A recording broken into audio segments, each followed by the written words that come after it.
Two separate incidents happened in a country that I resided about 2 years ago. The first is that the equivalent of the state government was conducting a population census, and all they needed to do was connect all their data points from utility bills to immigration data and just a little physical head count, which was actually documented digitally to provide further context to the data they had already. And when I got into a conversation with one of the agents, he opened my eyes to how the country and state had data for everything. And so it was no surprise, and this is the second incident, when a family friend, Nigerian, had some real estate interest and walked into the planning office to request for the city layout of the area he was interested in, all on the basis of the fact that it was interested in buying land in that area to release the layout to him. Why does this matter? First and foremost, that country globally ranks amongst the country with the lowest housing deficit. So as we round up this Back to the Principles series, yes, we know every part is important, but at the end of the day, it all comes down to two important things: the instruments of the government and the plans and aspiration of the people. And the particular reference that comes to mind right now is the recent announcement of Lagos State government to extend the rail lines to other parts of the state.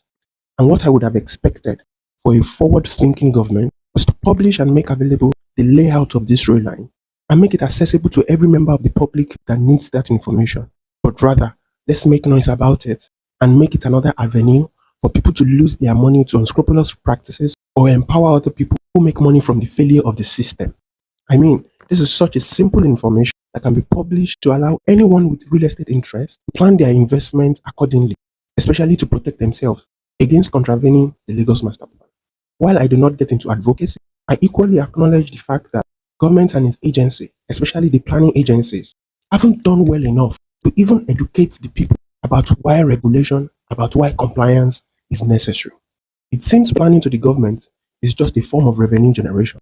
So if we are as serious as we claim to be about solving housing crisis or making real estate inclusive, an important element that connects all these core pillars and framework that support such development requires data which the government should provide, but which it has neglected that responsibility to the market to handle as it likes.